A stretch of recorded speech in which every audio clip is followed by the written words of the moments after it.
happy New Year, happy 2021, a happy holiday to all of you guys. I hope you enjoyed your holiday, whatever holiday it is that you celebrate. I hope you celebrated it to its fullest. We are into 2021. Hope you made the best of what was I think a trying 2020 for a lot of us, pretty tumultuous, both here domestically and abroad, a crazy 2020 with, of course, the pandemic that we all experienced together. But what better way to come together than around sports, and particularly around the game of golf. Before I get into anything golf related, or before we spark up our joint, I just want to give a quick shout out to my Cleveland Brownies. Man, what a win last week over those Pittsburgh Steelers. Being from Cleveland, that was everything. So looking forward to another awesome game this Sunday. We get Patrick Mahomes and the Chiefs. So just a little aside there. That's the reason for the orange and brown up here, and the reason I'm repping my Brownies today. And congratulations for an unbelievable playoff win, the first that I've seen in my lifetime. So quick shout out to the Brownies there. Before we go ahead and get into a recap of the Tournament of Champions last week, which we had a strong player field for, guys. So I hope you guys were checking out the article that I let you know would be posted. I did have a video halfway recorded when everything happened at the Capitol, so I apologize for not completing that video for you guys last week, but I hope that the article sufficed as far as letting you know at least which plays I liked, while I wasn't able to go as in-depth as I normally do with the video. At least hopefully it gave you guys the plays and who I liked. And moving forward, I'm actually going to keep posting that style article because I now realize it's just a really easy way to digest all of the information in these videos in a really short period of time. So if you're someone that doesn't have time to even click on the timestamps that I provide to check out the plays in the video, a good way to sort of digest all of the content that I put in this video in a very quick snapshot will be the articles that I will post that are sort of just my notes for this podcast, really. And hopefully that'll help you guys, if you're in a time pinch, still get to see who the HTG pod likes for the week. So with that being said, let's get into the fun stuff. What we're smoking today. Today I am smoking Durban Poison. The grower is Elyon. It is a sativa that is testing at 22.92% THC, so pretty decent potency there. We're going to go ahead and keep doing our trick. Burn around the edges. Hopefully you guys got some good kush for Christmas. Let me know if you got any weed-related gifts for Christmas, any cool gadgets, anything that maybe I should be taking a look at. Drop that in the comments for me, please.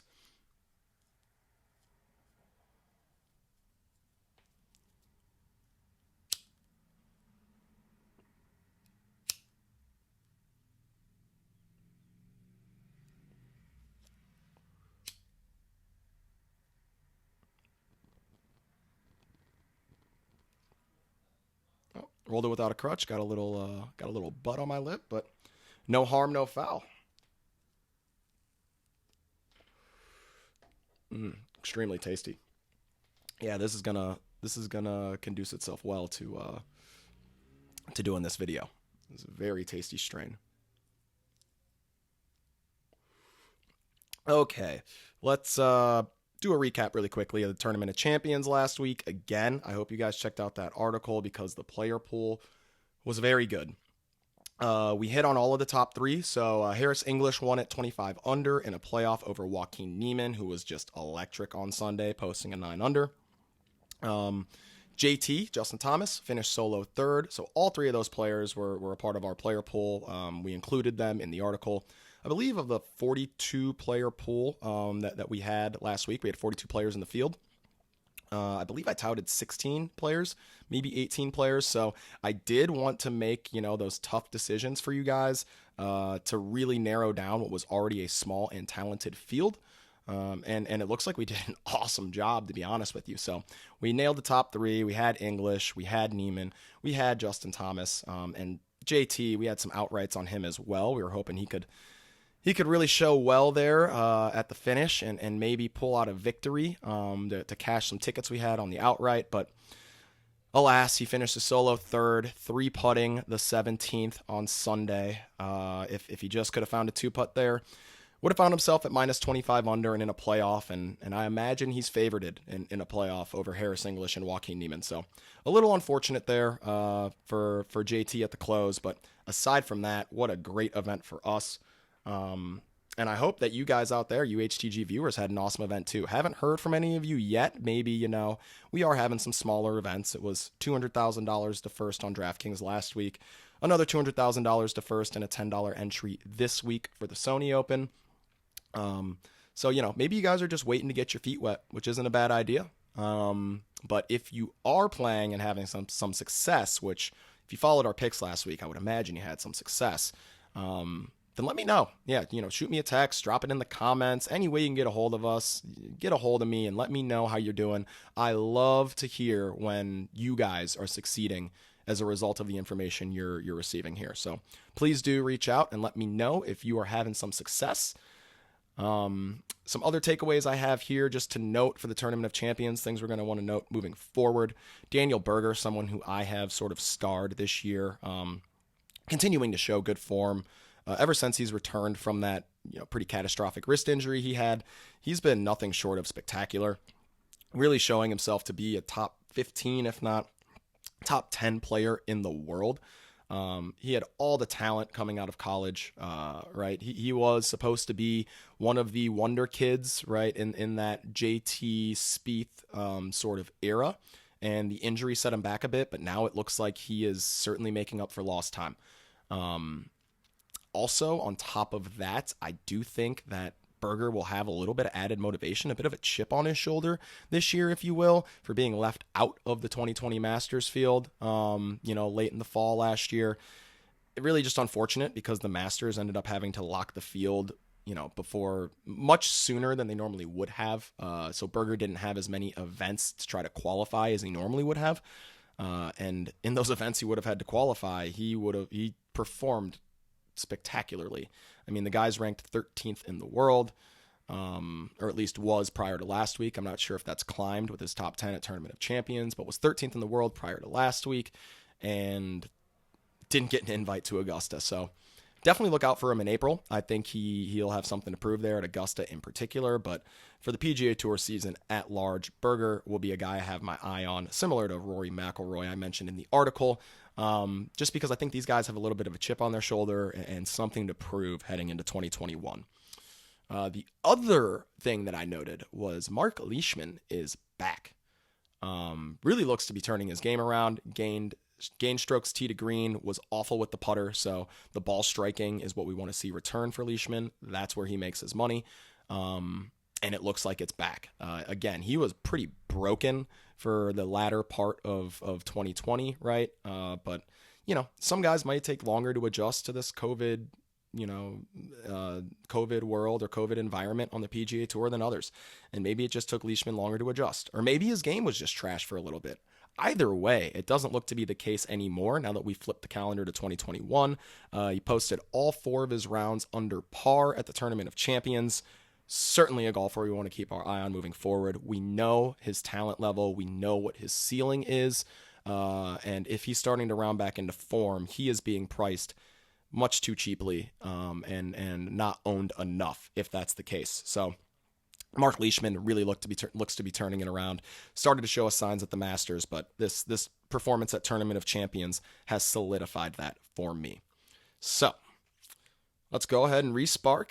And let's get into a tournament on video. I love this. I love you guys. Thank you for being here and watching. Make sure to like the video. Drop anything in the comments. Let me know how we can improve this stuff. Make sure to subscribe if you're watching this on YouTube. And let's spark this up and get into it.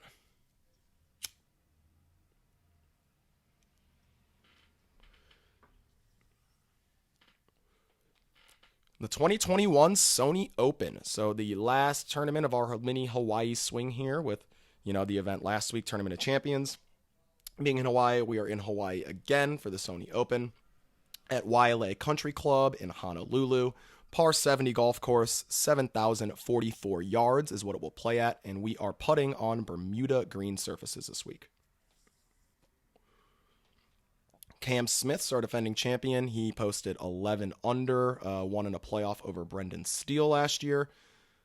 We can expect the winning score this year, though, to be in the more so in the 20 under range. That's more typical. We had pretty, crazy weather last year, high winds, some rain. The conditions were extremely tough, and we don't expect conditions to be as difficult this year. So yeah, a score in, minus 22, minus 23 range is what I'm expecting. Speaking of the weather this week, again, we are in Hawaii, so it's going to be coastal golf. It's going to be warm, but winds are going to be down this week, forecasted at 7 to 10 miles an hour. That's for coastal golf. That's very calm conditions. So again, I expect these guys to be scoring at will on this golf course. A bit of target golf here. Its corollaries are those other sort of target golf, short par 70 golf courses, the Sedgefields of the world, where they play the Wyndham, El Camaleon, where they play the Mayakoba. So courses like that are the best corollaries, and that's sort of the type of golf course you see in Waialae. Par 70 that plays, it's pretty short, and it's a coastal golf course. So with the winds laying down, we can expect that they will score similarly to these corollaries that I've mentioned. So yeah, we should see a winning score again in the minus 20 something range, the low to mid minus 20 range. There are 2 par 5s and 4 par 3s on this golf course, it being a par 70. Both of the par 5s are going to be reachable in 2, so you're really going to need your guys to score well on the par 5s, take advantage of those holes.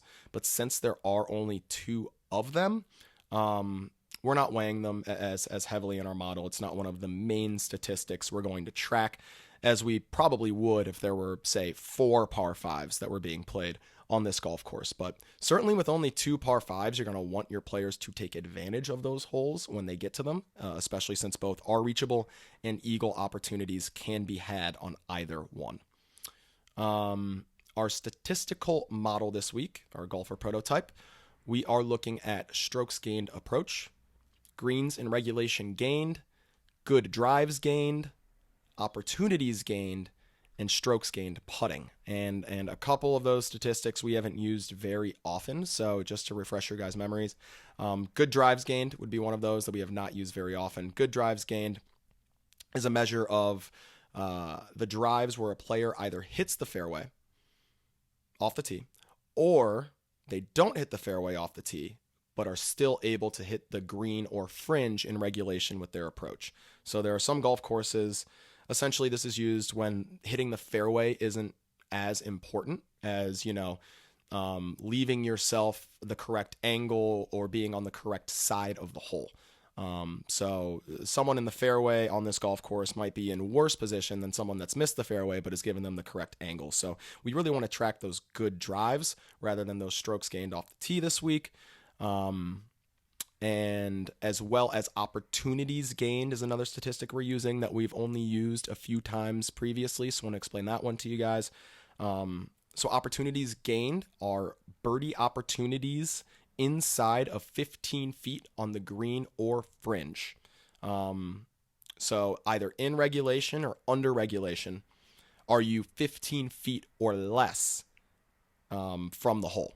So this is essentially a measure of, are you giving yourself really good birdie and eagle opportunities, right? Opportunities that don't require some long putt to drop in. Because if you're giving yourself really good birdie and eagle opportunities, eventually we can expect that these PGA Tour professionals are going to cash in on them. So strokes gained approach, greens and regulation gained, good drives gained, opportunities gained, and strokes gained putting are going to be included the most heavily in our statistical model, and that's sort of the golfer prototype we're looking for. Before we get into the player pool and our player pool for DraftKings, let's hit the withdrawals. Jonathan Vegas has withdrawn from the event due to COVID, and Joseph Bramlett has withdrawn to the event due to undisclosed reasons. So do not roster Jonathan Vegas or Joseph Bramlett, of course. That goes without saying. And you know what? I have my winner here for the event, but let's go ahead and save that for the end of the video. So I'm going to get a drink of water. I'm going to respark this puppy, and then we're going to get into our top shelf plays, guys.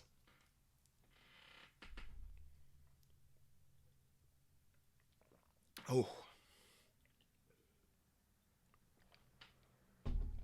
The Durban Poison is, it's taking over my brain. In a good way, though. Feel very alert. Certainly ready to give you guys these plays and ready for us to win some fucking money this week, guys. Let's go.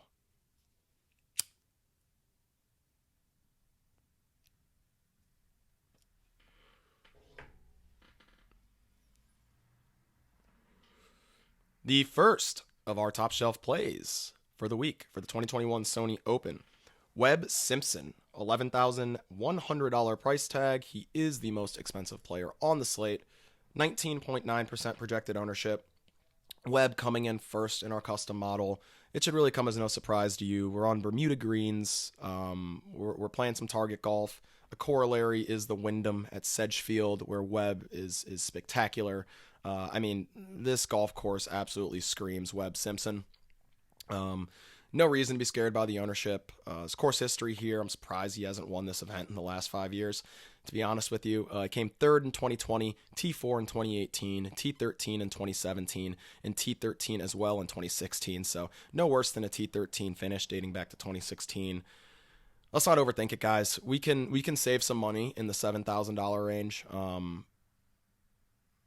And maybe in the $6,000 range. Honestly, there aren't a ton of plays that I love in the $6,000 range, but at the bottom of the $7,000 range, we can save some money. Webb isn't cost prohibitive here, and he is my favorite play of all the spend up options.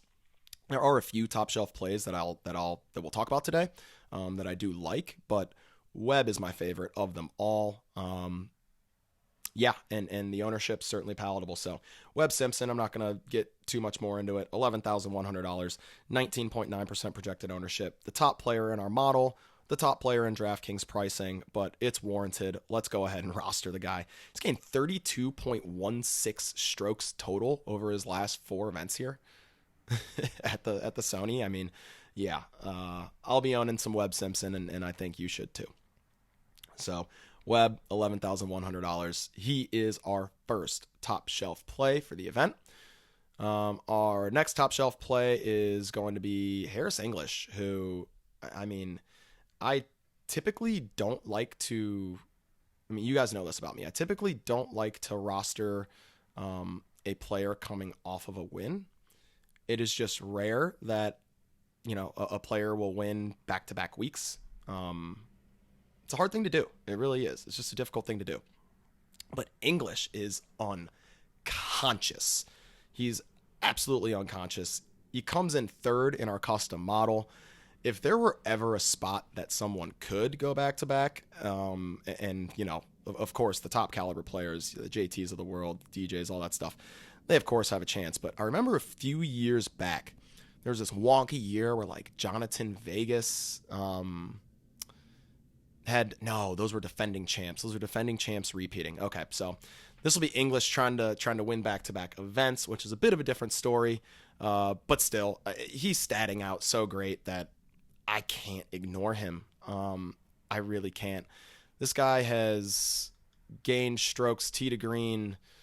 I don't even know the last time he hasn't gained strokes tee to green. When has English? He lost 0.7 of a stroke tee to green at the BMW last August. But prior to that was stellar as well. Really over his last 20 measured events, Harris English has been ungodly tee to green. He's averaged 3 strokes gained tee to green over his last 20 events on average. So when you're striking the ball like this, his last 3 finishes, 6th at the RSM, 5th at the OHL, 1, of course, at Tournament of Champions in that playoff over Neiman. It's the ball striking that's getting him there. It's not even really, he ran hot with the putter last week at 6.4 strokes game putting, but he does like putting on Bermuda, and we're back on Bermuda greens again this week. I typically wouldn't do it, and I would rather pay up for Webb, but I can't ignore Harris English at $10,800 this week. it's just his stats are something to behold. They really are. And his ownership only coming in at 12.8% projected. Likely a lot of people don't like to play someone coming off of a win, and I understand that. There's some credence to the idea that not the same amount of mental energy. Harris English won't be giving the same amount of mental energy to this event as he normally would, as you would expect. He's celebrating the victory or whatever the case may be, but I don't know. We're in a COVID environment. There's not as much opportunity to celebrate. He's in the field, right? If he really wanted to celebrate the victory, maybe he would have withdrawn his name. I expect he's given this his full attention and looking to make a stamp on 2021, coming off of a really, really strong finish to 2020. So Harris English, $10,800. You guys can probably hear me talking myself into him more and more. And the only negative I have against him is that the man won last week at the Tournament of Champions. So let's try and get some Harris English where we don't grab Webb Simpson. The next player that I like, and it's crazy that he's priced below Harris English, and I was still able to say I want to get me some Harris English, is Collin Morikawa. And Morikawa, of course, probably the most talented player in this field, dare I say. Certainly the most talented iron player in this field. He might, rival Webb Simpson for that title, but Morikawa is a super talent, as we saw. He proved it last year. He's got a major championship under his belt now. He's got a couple wins under his belt now. Could potentially have another one, if not for that short miss at the workday last year against Daniel Berger. So yeah, I mean, we know who this guy is. Realistically, he could be priced above Harris English, and that would be my one, moment of pause with English, is that he's priced above Morikawa. But man, the recent play of English has been better than that of Morikawa, so it almost seems justified. But they're getting similar ownership, 14.5% for Morikawa, and that 12.8% for English. So, it's really a coin flip for me. And if you can get up to Harris English with the extra $200 and it doesn't, do anything drastic to your lineups, I do prefer English to Morikawa this week. And it's surprising to hear myself say it, to be honest with you, but just looking at what Harris English has done, it's absolutely unbelievable. But with that being said, Morikawa is the better caliber player. He is coming in with the cheaper price tag and is only slightly more owned. So you can definitely look to some Collin Morikawa, $10,600, 14.5% projected ownership. The next player that I like is Daniel Berger. I already mentioned him at the top of the show when I was recapping Tournament of Champions. He had a top 10 finish there. Coming in at a $10,000 flat price tag here. 23.9% projected ownership. And I've mentioned, man, Berger's been unbelievable since coming back from injury. He's really caught his stride. He's a guy that can do everything, really gains in all aspects of his game, which is great because you don't have to count on, him turning around some negative portion of his game, because any part of his game can really carry him. He is the total package and the real deal. And I expect him to climb his way into the top 10 in the world rankings at the end of this season, because he seems like a guy that's driven enough to do that, and he's got the talent to back it up. So Daniel Berger, rating 5th in our custom model. He's 8th on approach, 29th in greens and regulations gained. As far as putting on POA goes, he's 8th in this field, putting on Bermuda. Putting on Bermuda. So seeing that we're getting probably some more upside out of Berger's putter than we normally would. We know how solid he is tee to green. Really not much else need be said at this point about Berger. Has made the cut here his last 4 times. Came T38 last year, T14 in 2018, T45 in 2017, and T42 in 2016. So hasn't shown stellar upside as of yet, but Berger's really been, hotter than ever lately. And as I mentioned before, I expect him to have a bit of a chip on his shoulder, being left out of that Masters field.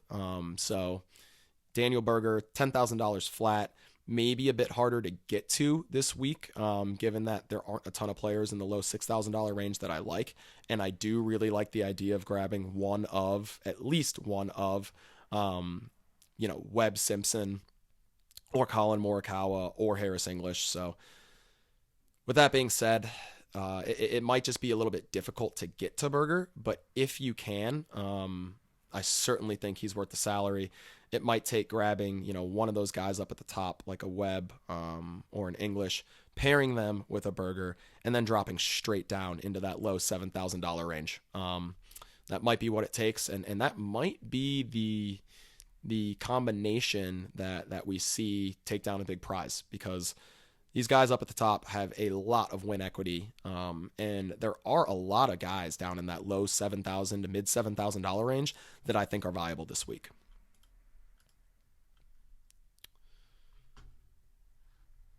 So Berger, let's see what Berger's projected ownership's coming in at. 23.9% is Berger's projected ownership. So pretty high given his recent finishes, but I'm trying to focus more this year on taking players that I like and players that the model likes, and focusing a little bit less on ownership. Not to say I'm totally going to disregard ownership, but just giving a little bit less of a focus and reviewing, the results from 2020. I think part of my blind spots, or the blind spots in the modeling and who I was touting, was that I really, really was taking ownership into account. Sometimes you just got to take the guys you like, right? Sometimes you don't want to over justify taking players that you don't like and don't stat out well, and you don't want to over justify fading players that you really like and do stat out well. So just something to look forward, or look toward me doing more of this year, is maybe not taking as much stock in projected ownership, and also because projected ownership is pretty fickle. It's a pretty tough one to project reliably. So if you get a projected ownership that leads you in a direction and it's not a reliable projected ownership, and the ownerships at fantasynational.com are some of the best I've come across in the industry. So if you're going to use projected ownership, I would look there. But it's not an exact science, and they're not extremely reliable. So we'll be looking a little bit less at projected ownership as far as weighting who we're going to pick. And with that being said, even at 23.9%, Daniel Berger is statting out fifth in our model. He should be a slam dunk for this golf course. It fits him really well. And the fact that he putts well on Bermuda, that's just the cherry on top. So Berger, 23.9% projected ownership. And now's probably a good time. I said I was going to maybe save it for the end of the show. I teased you with my winner for the event. But my pick to win the event is Daniel Berger at this $10,000 price tag. It fits so well, and I think he's going to be coming in this year with a chip on his shoulder, as I mentioned, due to being snubbed in the Masters field. So I think he goes ahead and gets his year off to a hot start this week. And that takes us to the mid-shelf plays. We get a little more water, and we are going to respark before we get into the first mid-shelf play.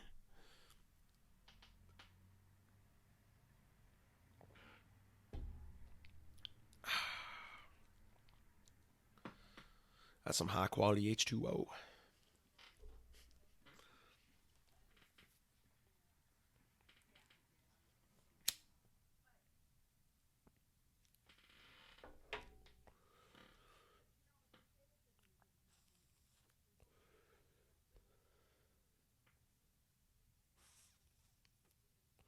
It's also some high-quality THC.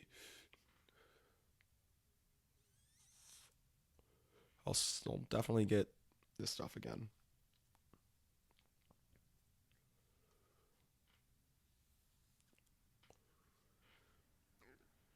All right, into the mid-shelf plays, shall we?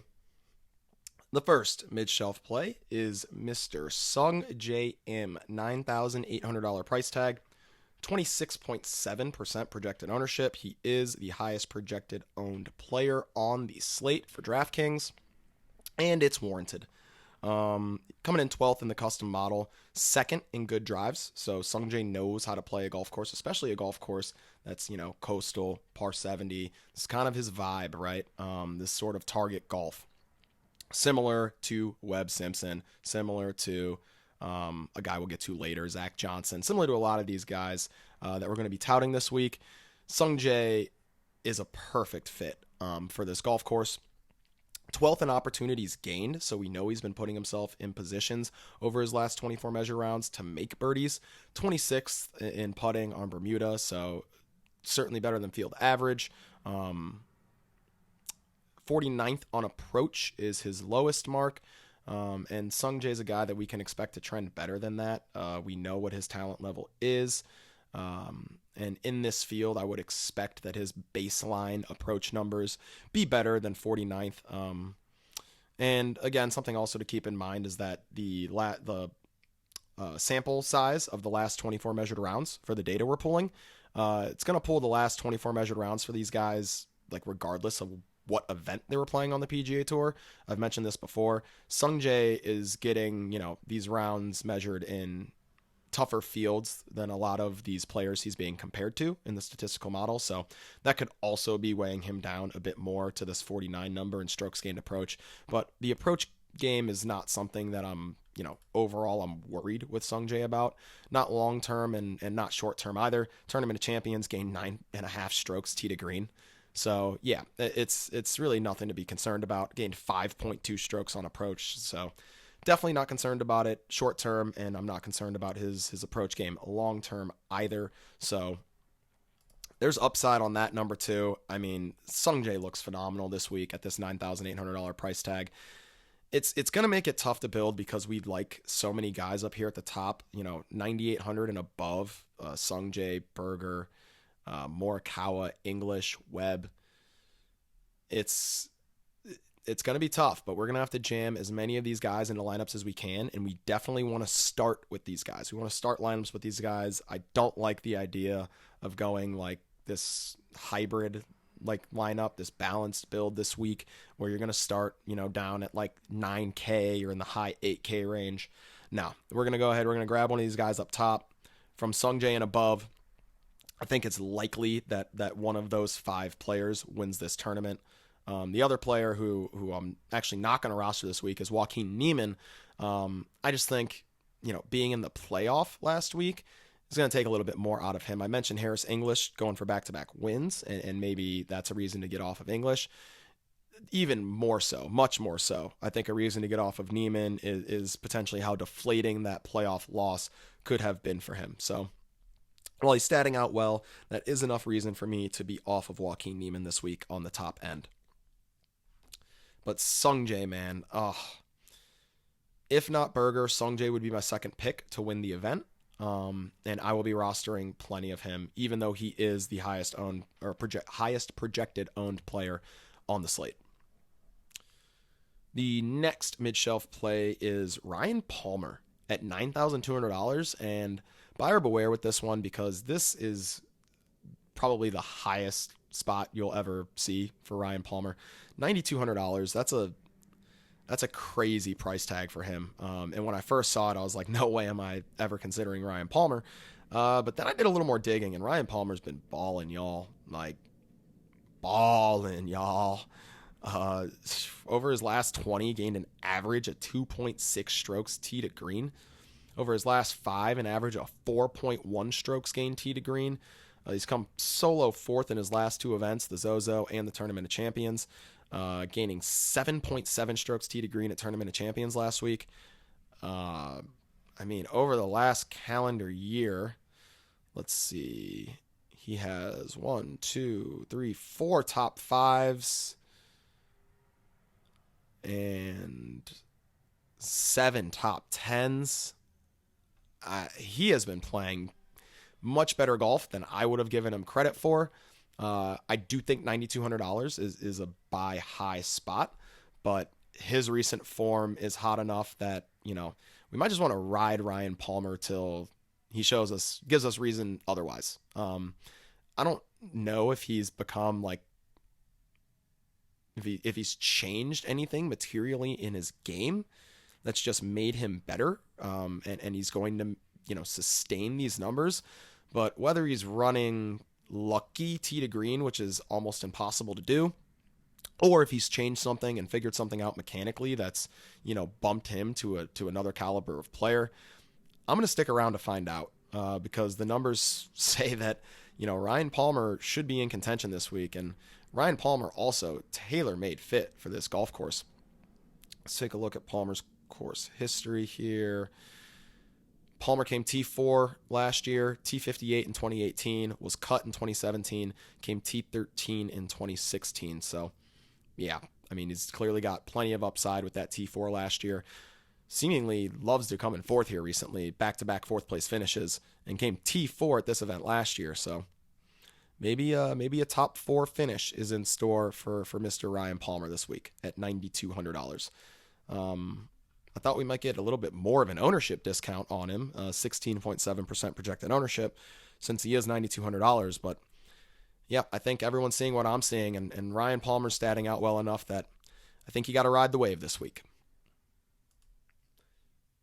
The next mid-shelf play, and it's crazy that he's priced below Ryan Palmer, is Adam Scott at $9,000 flat, 9% projected ownership.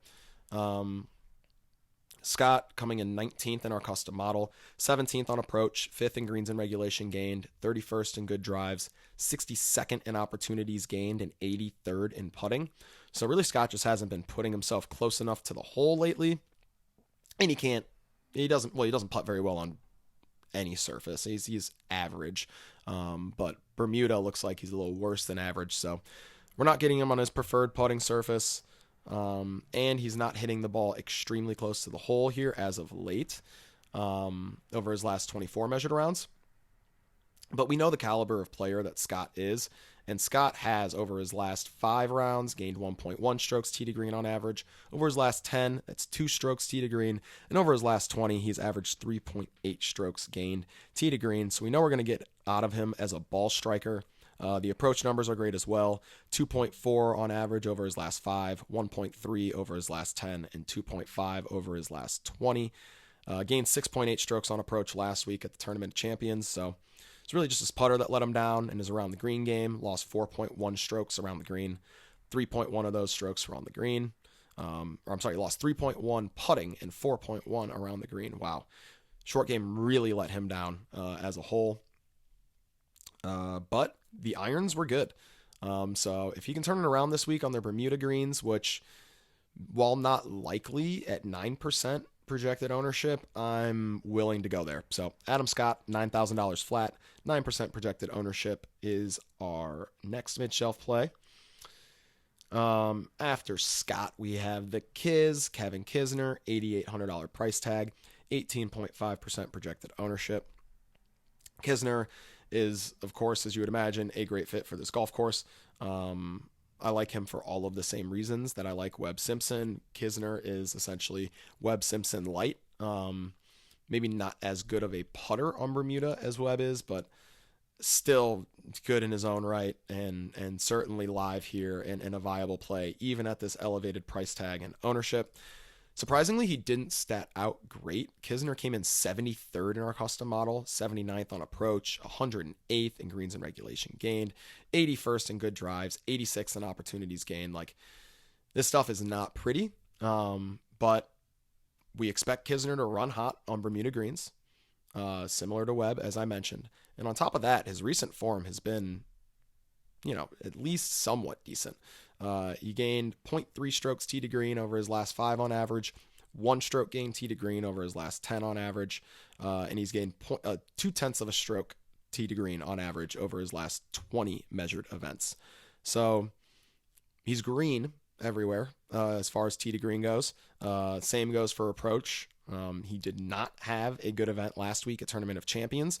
3.8 strokes lost tee to green, lost 1.6 strokes on approach. But prior to that, at the RSM, where he came second, he gained 5 strokes tee to green, gained 0.8 strokes on approach. So Kisner has shown us what he's capable of doing. He is a proven enough player that we can excuse one poor performance with the ball striking, especially when on average he has been positive with the ball striking over his last 5, 10, and 20 measured events. So Kevin Kisner, strong course history here as well. His came T4 last year, T69 in 2019, T25 in 2018, T4 in 2017, and T5 in 2016. So yeah, he's made the cut his last 5 times here, with 3 of those times being a top 5 finish. He's gained 30.2 strokes total in those 5 events. So yeah, no reason not to like Kisner here, aside from his performance at Tournament of Champions, as I mentioned last week, which we can excuse for a player of his caliber. So Kevin Kisner, $8,800 price tag, 18.5% projected ownership. The next mid-shelf play, and I mentioned him already, is Zach Johnson, $8,500, 16.5% projected ownership. ZJ, just a guy that you're going to want around this golf course, came T28 in 2020, was cut in 2019, T14 in 2018, T6 in 2017, and T9 in 2016. Clearly likes it around this golf course and has had success that shows that. In our model, we have Johnson coming in 17th. 42nd on approach, 20th in greens and regulation gained, 22nd in good drives gained, 55th in opportunities gained, and 7th putting on Bermuda. Just solid stats across the board, especially for a guy who clearly likes this golf course and will show more upside around this golf course than he will on most on tour. Certainly gives him a bump that we're playing this par 70 coastal course. And he's had solid recent form as the numbers are showing in the model. Johnson feels like a pretty safe play. He's gained 1.8 strokes tee to green on average over his last 5, 1.6 over his last 10, and 0.3 over his last 20. It's all green. It all looks good. Last time we saw him, he came 6th at the RSM. Gained a stroke tee to green, gained a stroke on approach. So, yeah, Zach Johnson, $8,500, 16.5% projected ownership. Certainly someone you can look to in this mid $8,000 range. As is Sergio Garcia, $8,300 price tag, 9.1% projected ownership. So we're getting Sergio at single-digit ownership, which you absolutely love to see. And the price tag isn't, that egregious at all. $8,300, priced below Matt Kuchar.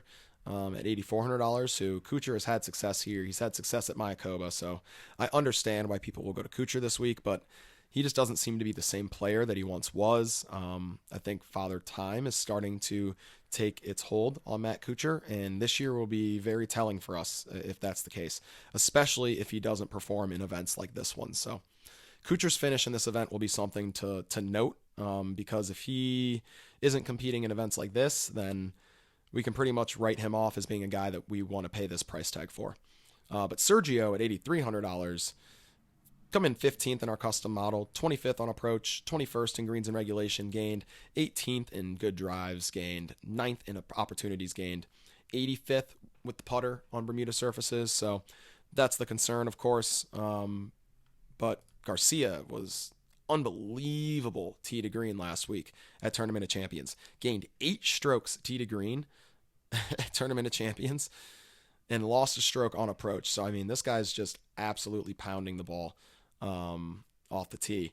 Lost 4.7 strokes with the putter as well. Sergio, a guy that, on approach we expect to gain, has gained an average of 1 stroke over his last 5, has lost over his last 10 and last 20, but long term, we expect Sergio to be a guy that's going to gain on approach. So if he can flip the approach numbers and just do anything putting, like if he can just be a neutral putter, then Sergio might be live to win this week at this price tag. So Sergio Garcia, someone I love at that $8,300 price tag and the 9.1% projected ownership, was absolutely striping the ball off the tee at least last week at Tournament of Champions. I expect his approach numbers to turn around and turn into the green. So Sergio Garcia, too cheap for him. Let's go ahead and roster him up, and only 9.1% projected ownership.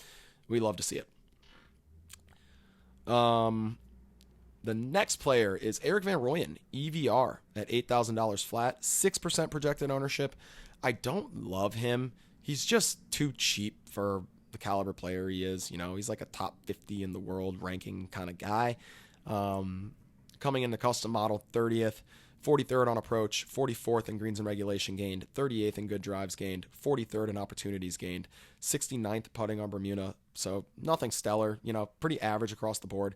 But again, he is a class player in this field, one that doesn't typically perform all that great on the PGA Tour, and one that I also wouldn't prefer to roster in an event that I anticipate to be a birdie fest.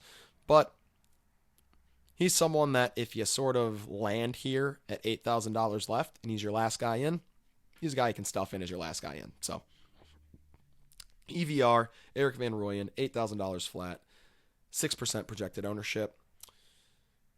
The next guy has been hitting the shit out of the ball, and, he's always been a good ball striker. It's Emiliano Grillo, $7,900 price tag, 15.4% projected ownership. And Grillo's coming in 18th in our custom model, 6th on approach, 13th in greens and regulation gained, 86th in good drives, 71st in opportunities gained, and 80th putting. So he has his obstacles to overcome, but it's so nice knowing that you're getting a player that's going to be strong tee to green. And you're getting him at a price tag that cheap. Actually, you know what? I believe some of those actually were Mark Leishman's numbers. Let's go back to Grillo. Grillo, 18th in the custom model, 6th on approach, 13th in greens and regulation gained, 40th in good drives, 7th in opportunities gained, and 126th putting. I was going to say, that putting number at 80 sounded a little bit better than it should have. That gave me a little bit of pause. If Grillo can just turn around the putter, and be reasonably decent with the driver, just honestly neutral or gain a little bit with the driver, then we're going to definitely get him to pay off this $7,900 price tag. I'm not concerned with the ownership at 15.4%. That's not high enough to scare me off. As I mentioned, I'm going to be weighing projected ownership a bit less this year coming into this 2021 calendar year. So yeah, Grillo looks like a strong play at $7,900. You could go to an ownership pivot if you'd like, at the same price tag to Mark Leishman at $7,900. I had already read off some of his stats mistakenly, thinking that he was Grillo. But Leishman coming in 49th in the custom model, 19th on approach, 83rd in greens and regulation gained, 86th in good drives, 71st in opportunities gained, and 80th in putting. So you're asking me, Brandon, why the fuck am I playing this bum? Because he's not a bum, actually. He's just been playing like one lately. And that was actually before the last event at Tournament of Champions that he was playing like a bum. Tournament of Champions, he sort of showed us that he might be ready to come out of the slump. Gained 4.3 strokes tee to green, 3.8 strokes on approach, lost 5.1 strokes putting. He's a guy that we should at least expect to be, an average putter on these Bermuda surfaces against the field. So I expect that to improve. And, that 13th place finish at the Masters, I think, was really the start or the genesis of Leishman sort of figuring it out. He followed that up with a rough performance at OHL, but seeing him really strike the ball well here at Tournament of Champions, I'm willing to buy early on Leishman at the $7,900 price tag, especially because we're getting such an ownership discount at 8.3%. So it looks good for recent form as far as Tournament of Champions goes last week for Leishman. We know the caliber player he is if he is in form, and if that's going to be the case, then he's too cheap and he's not being owned enough. So let's go ahead and jump on board nice and early on Mark Leishman at that $7,900 price tag.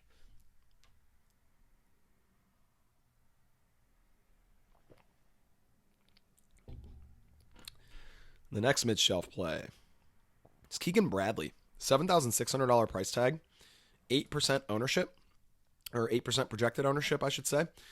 Keegan's coming in 43rd in our custom model, 35th on approach, 60th in greens and regulation gained, 30th in good drives, 50th in opportunities gained, and 113th in putting. The recent form tee to green has been stellar for Bradley. We just need him to somehow have a good week with the putter. They happen on occasion. The last time we saw one was at Sanderson Farms back in October of last year, and he came in 4th. Gained 3 strokes putting, gained 7.9 strokes tee to green in that event. So if the putter, comes with Keegan Bradley, he has the upside to win this event. The thing is, how likely is it that Bradley can even putt neutrally? It's not all that likely, but, if you're going to hope that any one of these statistics randomly flips, like you're going to see some variance with it, putting's the one that you want to look to, because, there's a hole in the ground and the ball's moving. There's always a chance it can go in. So Keegan Bradley, $7,600 price tag. I mean, over the last 5 measured events, he's gained an average of 4.7 strokes tee to green and 3.2 strokes on approach. It's exactly what we want to see on this golf course. Let's just hope that the man brings his putter with him. Let's hope the man brings his putter with him. So Keegan Bradley, I'll be rostering him this week for sure. At the same price tag, Siwoo Kim, $7,600, 10.5% projected ownership.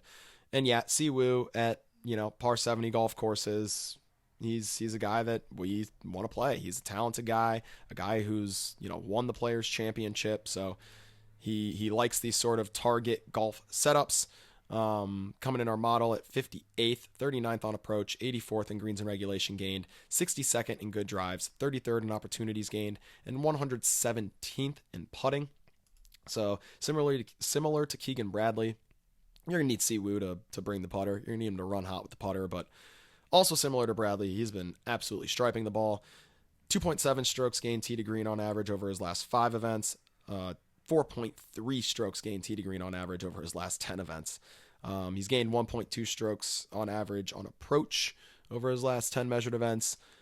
Yeah, Siwoo's just a great ball striker for this price tag, similar to Keegan Bradley. You could correlate the two together and hope that, maybe it's a week that the greens are running slow or the greens are running extremely fast, and maybe the putting in the field is sort of neutralized, and everyone in the field sort of struggles. I don't hate that idea of correlating them, but also keep in mind, if you do correlate them, you're almost parlaying the fact that you're hoping Siwoo Kim and Keegan Bradley both have good putting weeks in the same week, and we know that is unlikely to happen. So, Siwoo Kim, similar to Keegan Bradley, you're getting a phenomenal ball striker at this price tag. The ownership isn't too crazy, but you're going to have to pray that, the putter does not bury him. And the last mid-shelf play is Taylor Gooch, the Gooch. $7,600 for the Gooch. 5.6% projected ownership on the Gooch. And, the Gooch. He can hit the rock, man. Coming in 4th in our custom model. 21st on approach, 19th in greens and regulations gained, 21st in good drives, 8th in opportunities gained, and 42nd in strokes gained putting. I mean, for this price tag, this is the guy that I want to look to, especially because he's only being owned at 5.6% over his last 5 measured events. Gained an average of 2.3 strokes tee to green. Gained an average of 1.4 strokes tee to green over his last 10. We last saw him at the RSM where he missed the cut, but he gained on approach and was neutral tee to green, so it was really his putter that let him down there. And prior to that, he came 4th at the Houston Open where he gained 6.3 strokes tee to green and 2.5 strokes on approach, and that was last November. So, Gooch looks, I don't understand why he's not drawing a little bit more ownership at this price tag. The Gooch, looking good to me. So Taylor Gooch, the Gooch, our last mid-shelf play at $7,600 and 5.6% projected ownership. Now, I'm going to get some more water. We're going to finish up this joint, and I'm going to get y'all into the best part of the show. It's the SCHWAG bag. The SCHWAG bag are players that are $7,500 or less in DraftKings salary.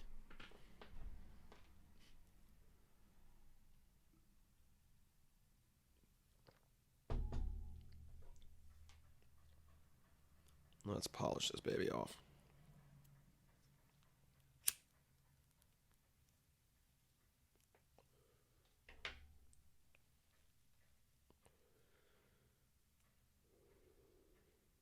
There you go, guys.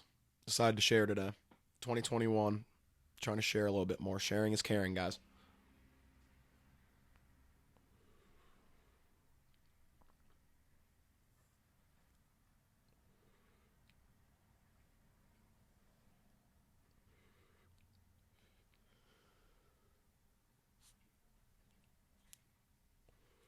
All right. Now that I burnt that down to a finger stinger, let's put it out. All righty, guys.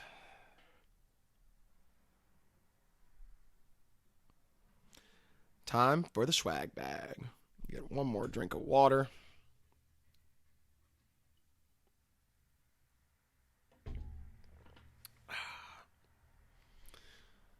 The first SCHWAG bag play is Mr. Russell Knox, $7,400 price tag, 9.6% projected ownership. And Knox is coming in 39th in our custom model, 12th on approach, 16th in greens and regulation gained, 33rd in good drives gained, 97th in opportunities gained, and 130th with the putter. Yeah, you're probably catching a similar theme with these guys I like here in the mid $7,000 range. We're chasing ball strikers, and one of these guys is going to have, a neutral week with the putter, or at least we hope that they do. So Russell Knox, another guy who's just absolutely been striping the ball. Let's go ahead and pull up his strokes gained history here on Fantasy National. Over his last 5, gained 2.1 strokes tee to green on average, 1.2 over his last 10, and 1.3 over his last 20. The approach numbers are good as well, 1.4 strokes gained over his last 5, 0.6 over his last 10, and 1.1 over his last 20. So he's in the green everywhere. And yeah, he's just looking like a strong play, especially as a ball striker down in this pricing range. Again, he doesn't putt well on Bermuda, or really on any surface for that matter, but particularly not on Bermuda. So we're going to have to hope for a big week on the greens from Russell Knox, but it is at least a possibility, again, with putting being such a variable or very high variance, or at least higher variance than the ball striking statistics. Not that it's extremely high variant. You're not going to take a terrible putter and all of a sudden have them be best putter in the world, but it does run a little bit hot and cold, more so than the ball striking statistics do. So Russell Knox, $7,400, 9.6% projected ownership. Like him as a play. I also like SCHWAG, $7,400 as well, 7.5% projected ownership. SCHWAG comes in 35th in our custom model, 33rd on approach, 40th in greens and regulation gained, 16th in good drives gained, 40th in opportunities gained, and 129th with the putter on Bermuda. So yeah, another guy who is a really good ball striker at this price tag, who we're just going to have to, hope brings it with the putter. If he can even putt average, then he's certainly going to pay off this price tag. So SCHWAG, $7,400, 7.5% projected ownership. I also like Matthew Nesmith, $7,400, 12.8% projected ownership. Nesmith coming in at 6th in our custom model, 4th on approach, 2nd in greens and regulation gained, 9th in good drives gained, 75th in opportunities gained, and 41st with the putter. He's going to hit a lot of greens in regulation. That's what we can count on Matthew Nesmith to do. Hopefully, he can put those approaches a bit closer than he has been. 75th in opportunities gained lets us know that, his birdie opportunities haven't been the best opportunities, but if he can run hot with the putter, it might not matter. So Matthew Nesmith at this price tag, looking like a smash play. The 12.8% projected ownership's warranted, and honestly could be higher given how well he stats out for us this week. At $7,300, you can look to Tom Hoge, 9.1% projected ownership. Hoge coming in 8th in our custom model, 15th on approach, 53rd in greens and regulation gained, 41st in good drives gained, 4th in opportunities gained, and 25th in strokes gained putting. He's just looking like a solid play. Even though he's coming in 8th in the custom model, I'm not as high on him as I am on Nesmith. There's some weaker events in here for Hoge. There are for Nesmith as well, but Nesmith still looking very strong to me. Hoge just looking like a solid play, not a slam dunk play by any means. But someone that you can look to at this price tag. His course history, I believe, is good as well. Hoge came T12 here last year, was cut in 2019, came 3rd in 2018, and then was cut in 2016. So, yeah, he's got the upside of a top 3 finish. Yeah, and this price tag it's fair. So Hoge for $7,300, 9.1% projected ownership. It just looks about right to me. So if you get to Tom Hoge, absolutely nothing wrong with that. I also like JT Poston at $7,300, 3.9% projected ownership. This is going to be sort of our anti-Ryan Palmer play. If we're buying super high on Palmer, we're going to try to buy super low on Poston here.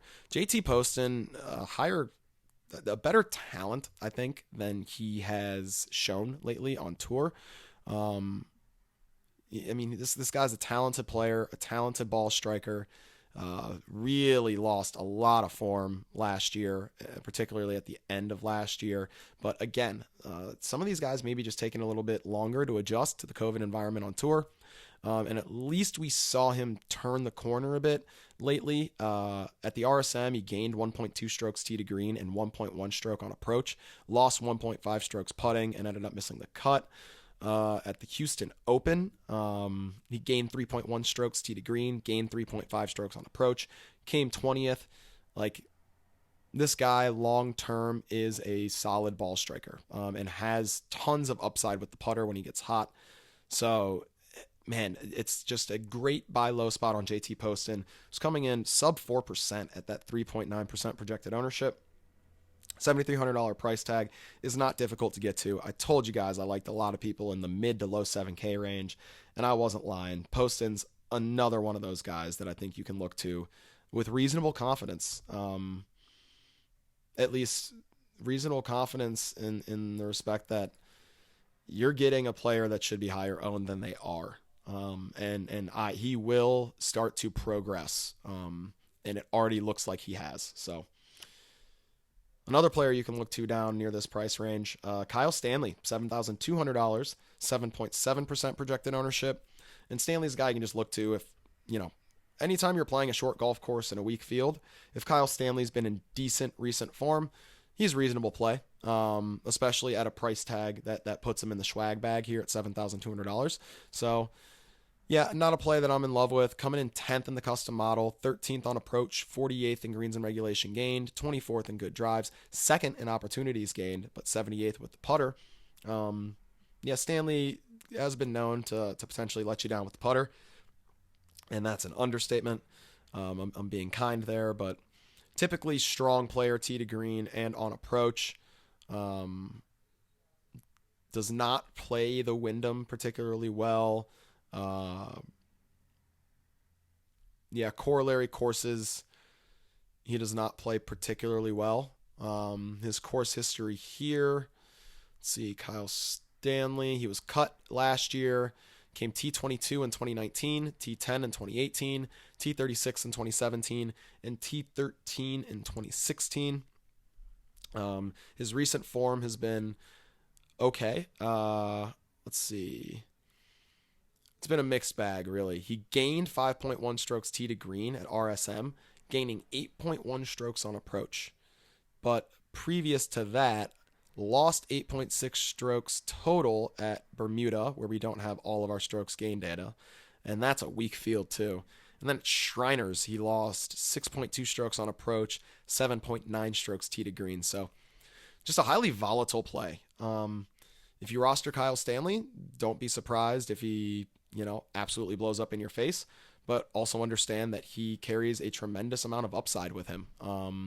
And if that's your cup of tea, if maybe the rest of your lineup is safe, so to speak, right? Like guys that carry high floors, guys that you expect to make the cut, maybe you add a Kyle Stanley to a lineup like that, a guy who's going to bump the ceiling of your lineup and make you a bit different and not be too chalky. So Kyle Stanley, $7,200, 7.7% projected ownership, looking like a good play this week.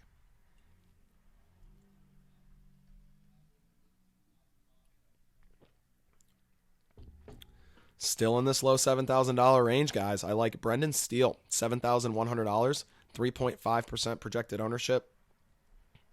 And guys and gals, I mean, he lost in a playoff last year at this event, so clearly there's some upside there. Although the event played a bit different last year in the weather conditions, so don't want to read too much into that. Again, the winning score last year, Cam Smith at 11 under, that's the same number Steele was able to get to, but we expect to see, that score maybe doubled this week, more in like the -20, -21, -22 range.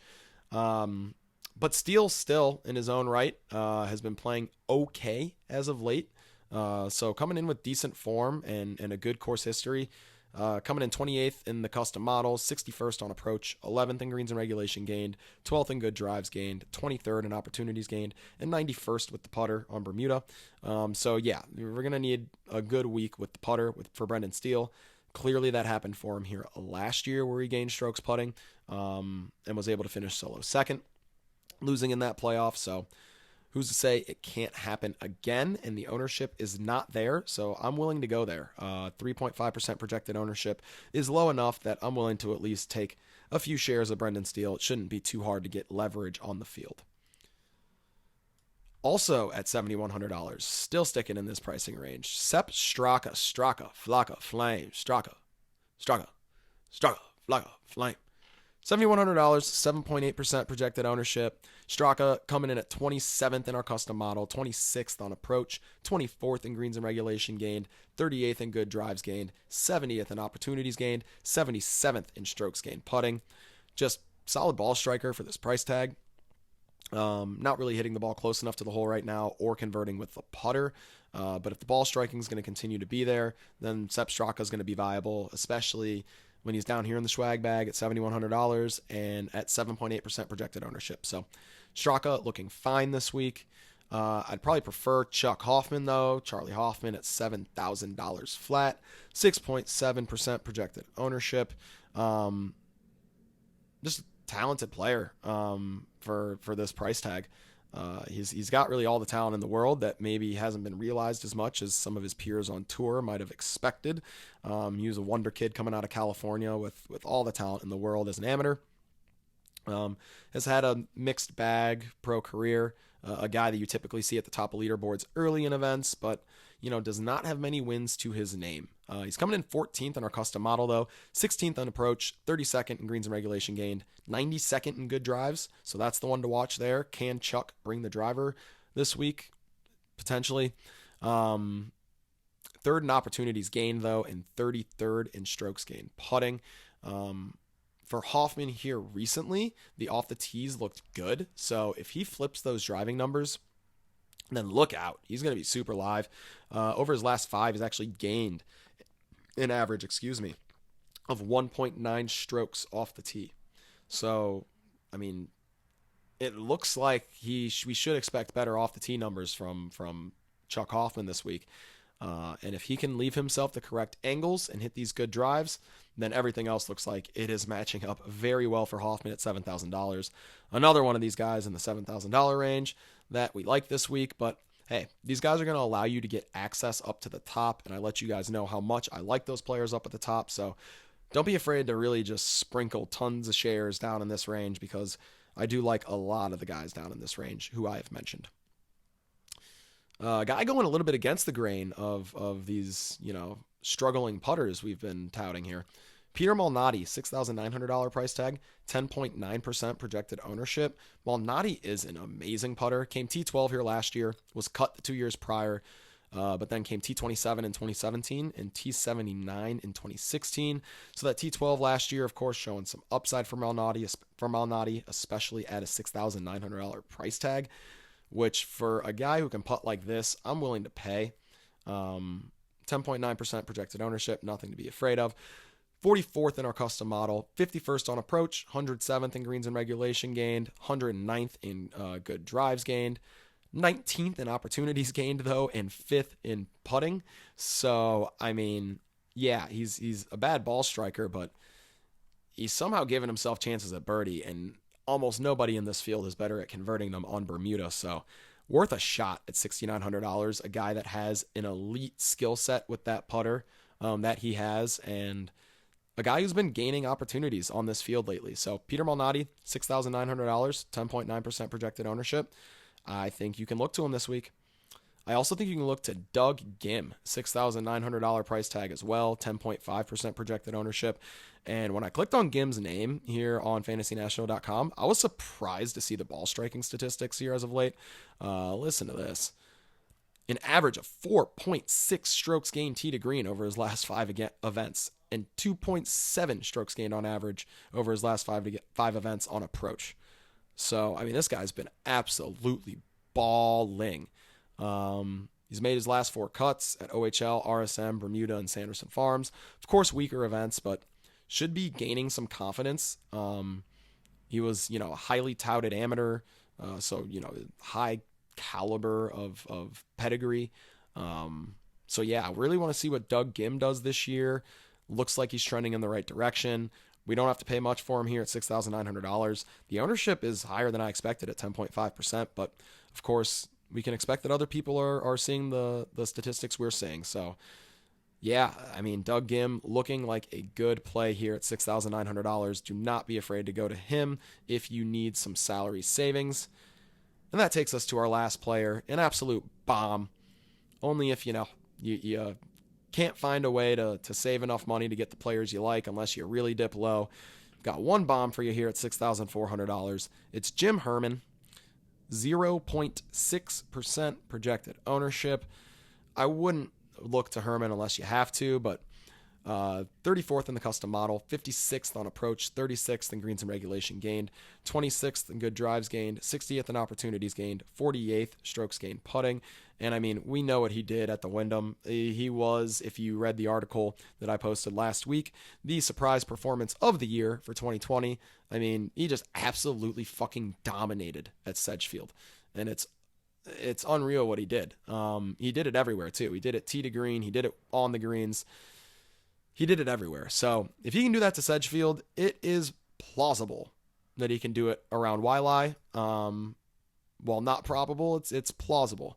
And at the RSM where we last saw him, he did gain 1.2 strokes tee to green, gained 0.7 strokes on approach. So everything was green everything was in the green, I should say, except when he was on the green or around the green. He lost 0.4 strokes putting, lost 0.3 strokes around the green. So everything else was statting out well for him at RSM. He looks to be in about as, good a form as you can ask Jim Herman to be coming into an event. And we've seen what he can do as far as splashing at the Wyndham last August. So your bomb, Jim Herman. If you end up with $6,400 and you don't want to change anything else, the Herminator's your guy at 0.6% projected ownership. Super pumped to be back, guys.